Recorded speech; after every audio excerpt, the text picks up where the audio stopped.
Let's talk about John Lennon. John Lennon became world famous as the founder, co-leader, co-songwriter, co-lead singer of that great rock and roll group, the Beatles. It was also John Lennon and his relationship with Yoko Ono that many believe became the catalyst for the breakup of the Fab Four in 1970. But even though the Beatles came to an end in 1970, Lennon's career continued to motor on. In fact, throughout the 70s, he had many hit songs hit the airwaves and put out many more albums just on his own. But none of his other hits compared in popularity to his song, Imagine. I'm sure all of us have heard the song, Imagine. Imagine was Lennon's vision of a perfect world. A world with no religion, a world with no borders, a world with no possessions, a world with no boundaries, a world with no divisions, a world that promoted peace and harmony, and everybody just got along. And that song created quite a firestorm across our country. In fact, talking about this song back in the early 70s, shortly after he wrote it, Lennon made this statement. He said that it is virtually the Communist Manifesto, even though I'm not particularly a communist and do not belong to any movement. And so there are people all across this country saying this song is communist, and I can see why they said that. And, you know, interesting thing about communism. Communism is a system that presents utopia on paper, but wherever it's practiced, it produces the opposite, dystopia. Have you ever noticed that? But anyway, that's what Lennon's song was about. Now, instead of spending our morning picking apart Lennon's vision of a better world, I want us to take some time and look at someone else's vision of a better world, the Apostle Paul. We're in Ephesians, and we've been working our way through this great letter that Paul wrote to these people a long, long time ago. And we just completed last week the first half of that letter where Paul lays out some truth about Jesus and the cross and what the cross provides for us, new life by grace through faith. We've seen that because of Jesus, we are new people, and not just new people as individuals, but we are a new humanity, that God has done a great work in our lives, in us together. And Paul concludes the first half of his letter with that amazing doxology that includes Ephesians 3:20, a verse that we quote almost every Sunday here at the end of our service, where Paul writes, "Now to him who is able to do immeasurably more than all we ask or imagine, according to his power that is at work within us." And then beginning in chapter 4, Paul begins to imagine what this world of new humans in Christ can look like. And he paints an amazing picture just in the first 3 verses of Ephesians chapter 4, when he says this. Notice this. He says, "I therefore, a prisoner for the Lord, urge you to walk in a manner worthy of the calling to which you have been called, with all humility and gentleness, with patience, bearing with one another in love, eager to maintain the unity of the Spirit in the bond of peace." Now, as we begin to walk through these 3 verses this morning, I want to challenge you to consider what your world could look like if the people in your world lived out these 3 verses. And to make it practical for you, I want to encourage you to pick one environment that you spend a lot of time in every week. It might be your home. It might be where you work. It might be the school you go to. It might be your church, your neighborhood, or even your city. And just as we walk through this, I want to encourage you to imagine what your world would look like if the people lived like this. In verse 1, Paul begins by saying, I therefore, a prisoner for the Lord, urge you, get this, to walk in a manner worthy of the calling to which you are called. The Hebrew people, and Paul was a Hebrew. In fact, he says in the book of Philippians that he was a Hebrew among Hebrews. Paul thought like a Hebrew. The Hebrew people used walking as a metaphor for how a person conducted or lived their lives. And so the way we would say this verse would be like this. I urge you to live a life worthy of the calling to which you've been called. I think it's a beautiful picture comparing the way we live to walking. Because walking compares to living in several ways. Let me give you 3 real quick. Now, just understand, I could give you a whole lot more, but I'm just going to give you 3. Think about this. Walking is purposeful.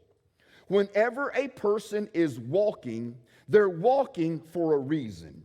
You may be walking from the living room to the kitchen during a commercial in a TV show to get some sweets out of the refrigerator that you bought at the youth bake sale.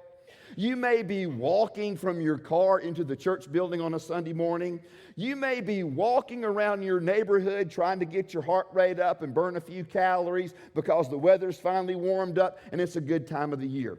But whenever we're walking, we have a purpose for where we are going and a purpose for why we are walking. The same way with life. Life should have purpose. Secondly, walking is sustainable. And here's what I mean by that. You can sprint for a short distance, you can jog for a longer distance, but you can walk and walk and walk and walk and walk. For instance, if we were to have a little contest this morning to play this out, and let's say we got 3 guys up here. Let's say we got, I don't know, Greg over there, and let's say we pulled up Dr. John over here, and we decided that we're going to test this thing out. And so we draw straws, and Greg gets the short straw, so he's got to sprint, all right? So Greg's going to sprint, and then John gets the medium straw, he's got to jog, and I got the lucky straw, I just have to walk, all right? Now here's what would happen. Wherever Greg's going, he's going to get there first, but John's going to go farther than Greg went, and I'm going to be like the tortoise and the hare, but I will eventually pass both of them because you just don't get tired out walking. It's sustainable. And so what we're seeing here is this. The life we live should be sustained, consistent, day in and day out, not hot one moment, cold the next. It's sustainable. And then finally, walking is learned. None of us were born walking.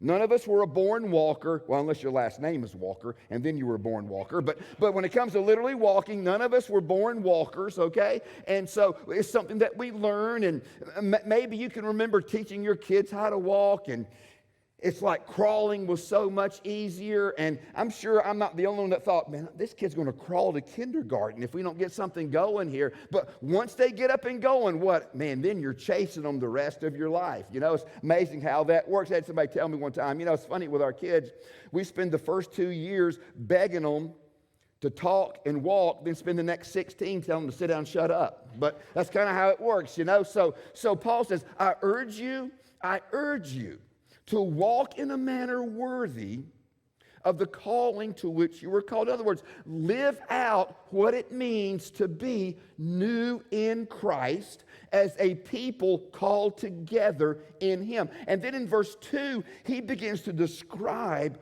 what this looks like. He says, with all humility and gentleness, with patience. Let these words sink in for a minute. Because I'm not sure these are 3 words that we would use to describe how to be a winner in this life.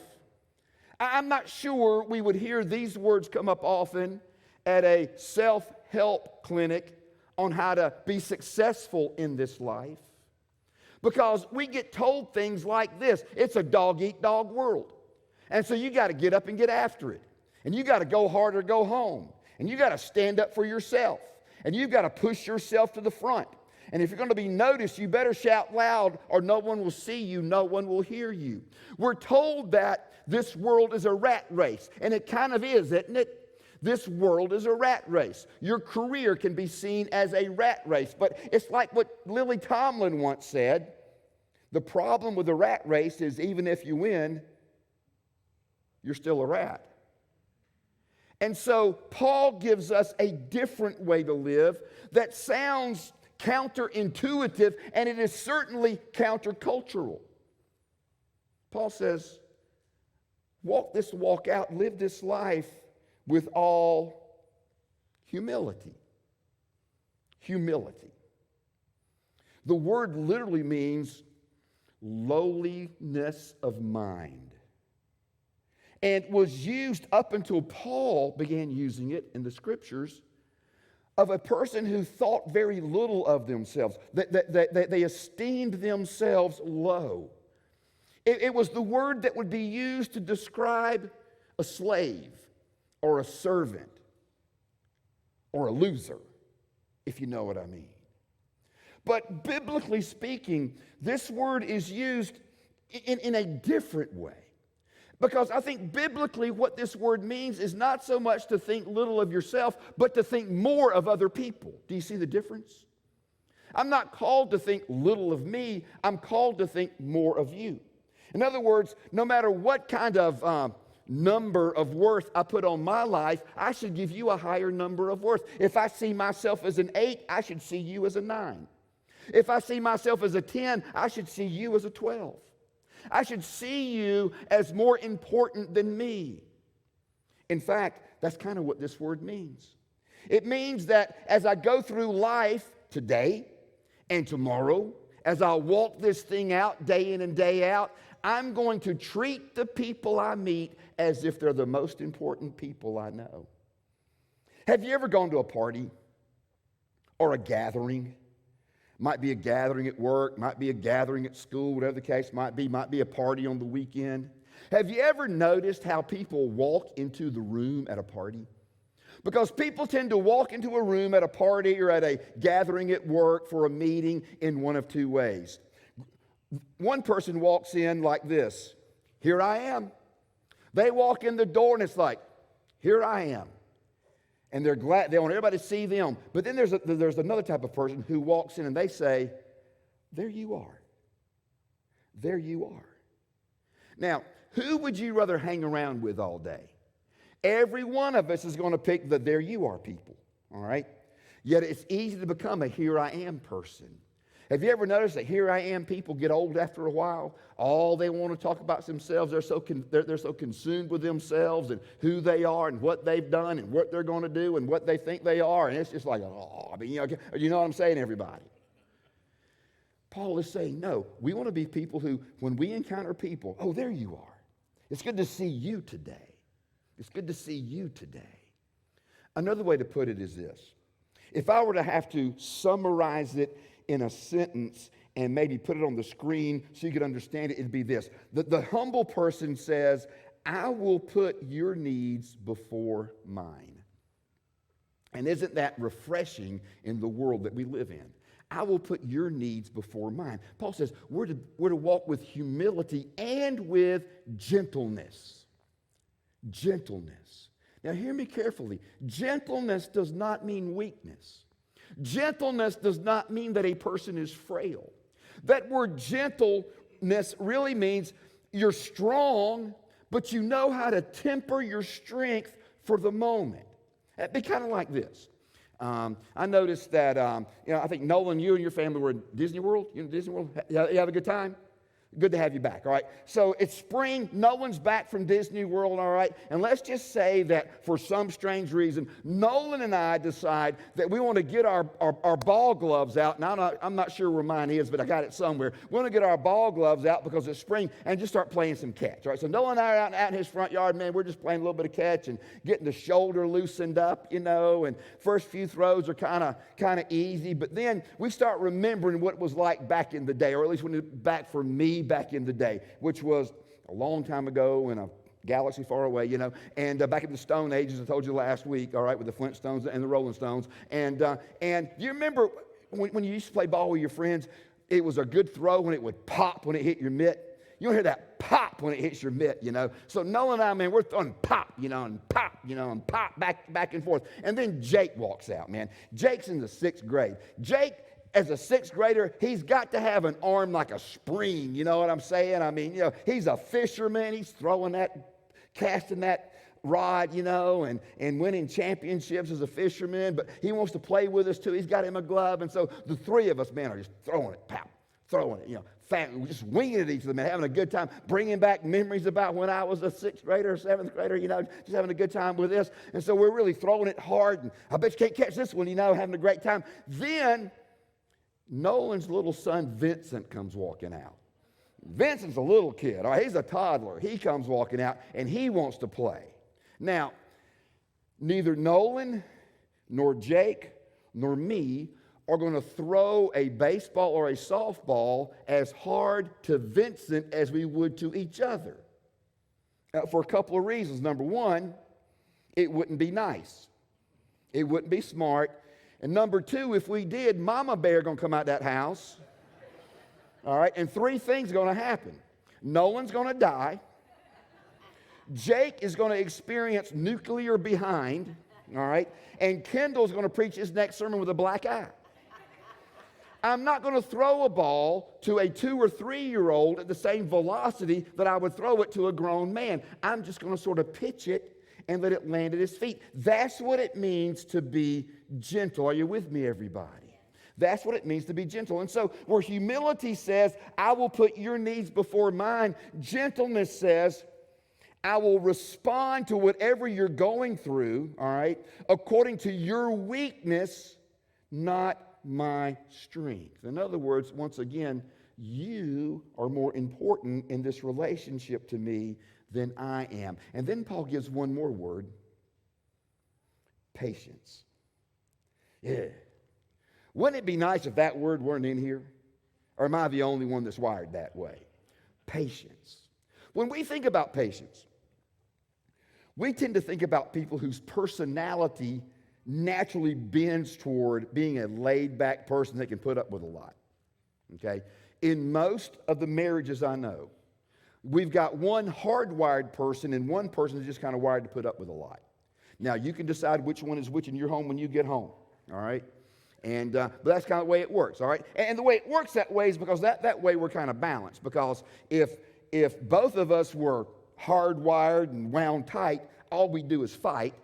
And if both of us were laid back, we never get nothing done. All right? I mean, we just sit around talking about it all the time. Okay? So that's kind of how it works. But in life, that's how it works. That's not what Paul's talking about here. He's not talking about a person who is naturally, personality-wise, laid back.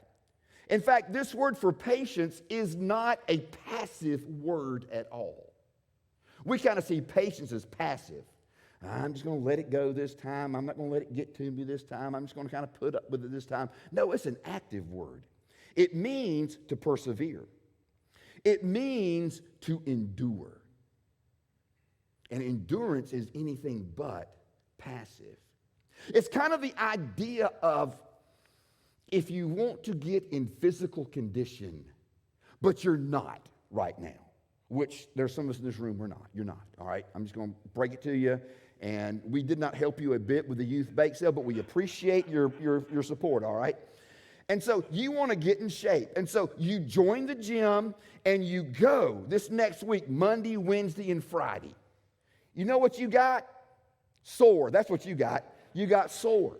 And you're going to do it again the following Monday, Wednesday, and Friday. And then the following Monday, Wednesday, and Friday. And keep it up and keep it up. You've got to endure to see some results. In other words, you've got to be patient. And it's the same way as we deal with each other.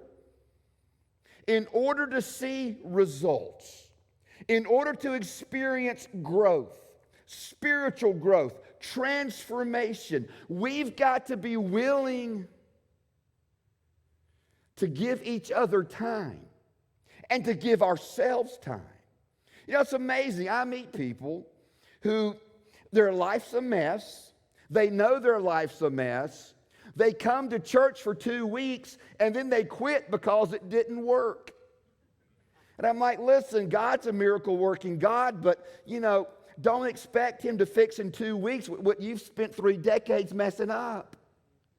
Sometimes it takes a while. So Paul says, I want you to walk with patience. And what patience means that I'm going to move at your speed. I'm going to move at your speed. I don't know if you've noticed this or not. Maybe you have. I'm a long-legged kind of person. I've got a really good stride, which means when I want to get somewhere quick, I can. The downside to that is I can be out with my wife, who is, all right, and not nearly as blessed with long legs like me, and other people, the rest of my family, and we go somewhere, and I start walking like to the entrance. We've gone, so I'm going to the entrance of the store or the Coliseum we've gone to or whatever it is, church, and I'll start walking, and I'll look back, and they're way back there. I didn't mean to leave them, I just did, okay? Patience says, I'm going to slow myself down, and I'm going to walk at your speed and not expect you to huff and puff and walk at mine. It helps when you're walking around a mall with your wife. It helps when you're walking with fellow believers through life. Why is this important? Look at the next statement Paul makes.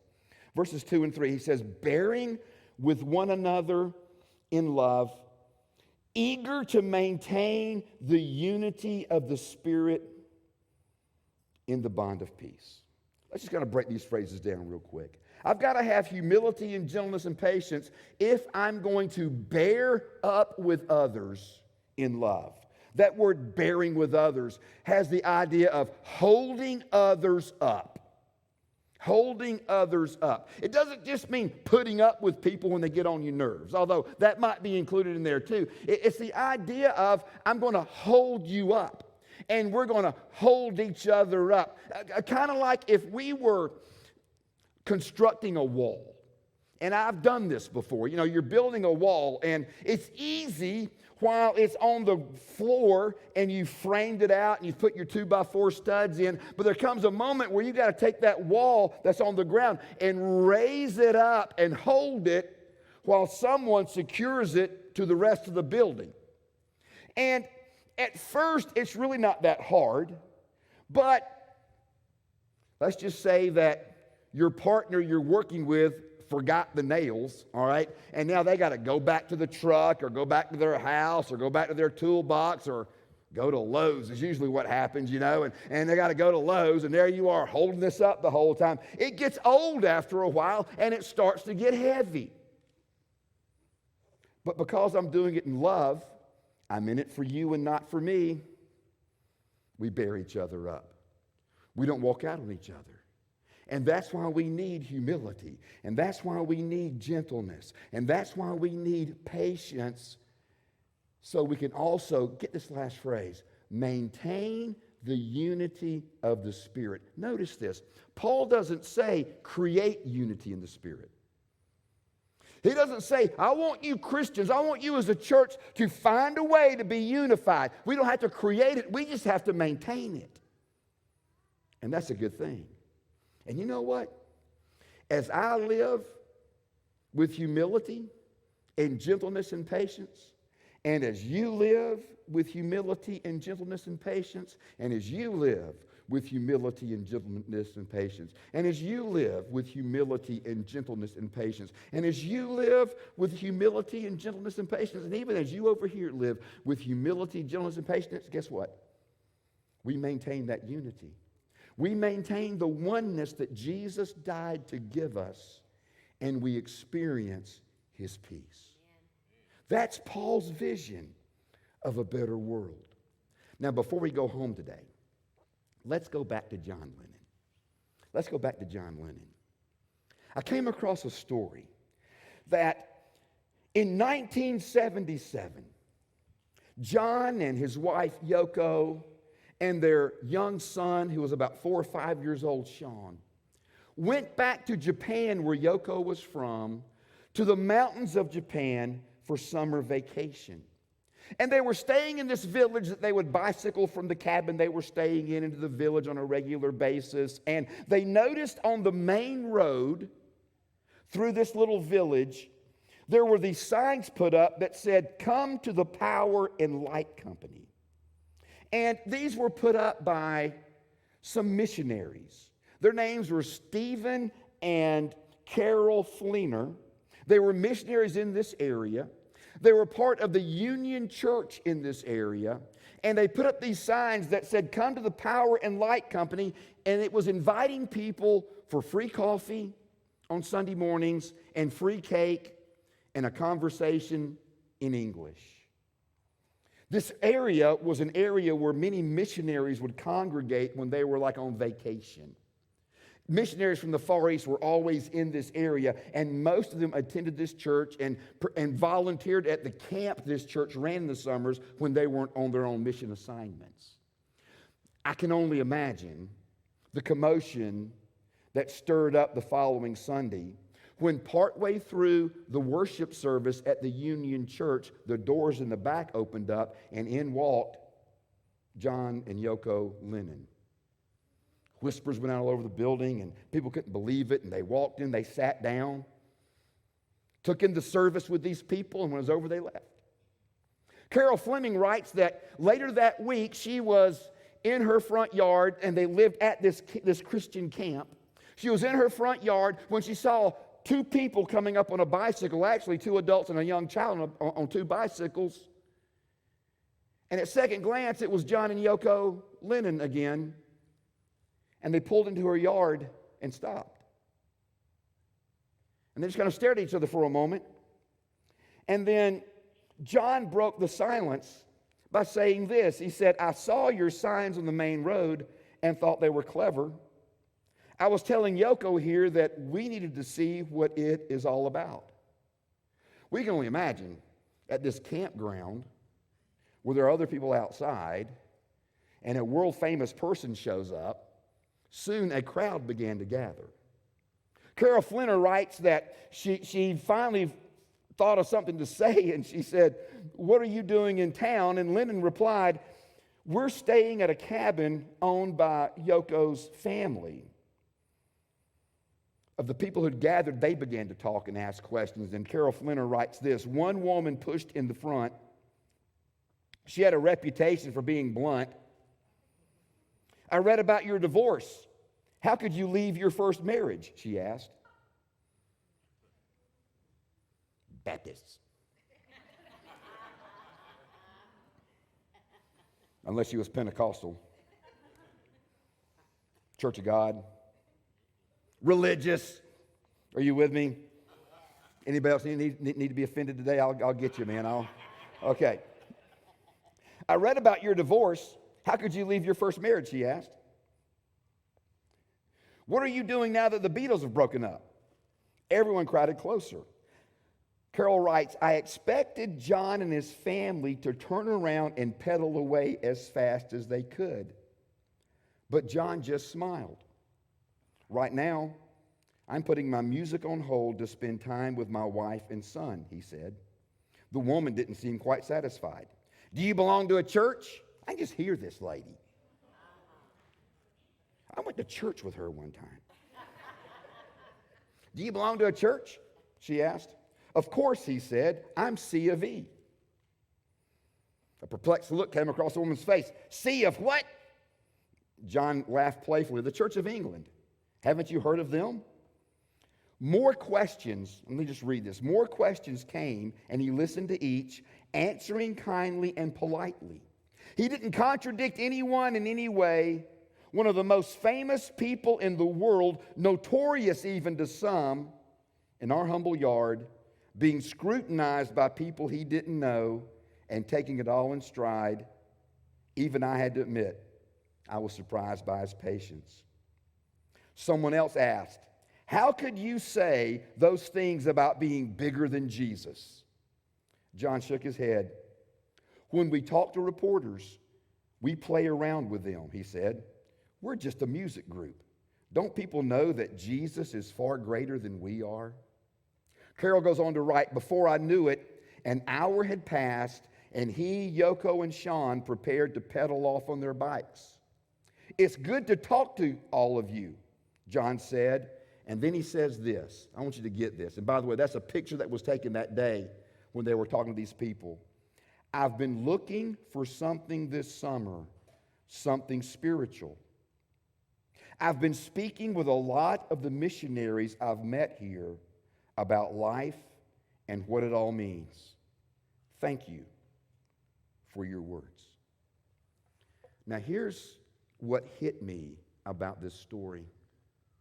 Because in this story, it seems to me, the one who was seeking truth had a whole lot more humility and gentleness and patience than some in that group who had the truth. And it makes me wonder, could it be that at least one reason the church in America today has not been effective in impacting our culture? Could it be because this same scenario keeps playing out day after day in community after community, in life after life, in church after church? Let it never be said of us that we lacked humility. Let it never be said of us that we lacked gentleness. Let it never be said of us that we lacked patience. Because odds are someone as famous as John Lennon will never walk through these doors. But people walk in here every week who are just as important to God as a person like John Lennon might be to us. And may they meet in us humility. Your needs are more important than our needs. May they find in us gentleness. I'm going to handle your issues according to your weakness and not my strength. And may they find in us patience. We're going to walk this thing out in your discovering the truth and finding Jesus at your speed, not ours. And I believe God can use us in a mighty way to change our world.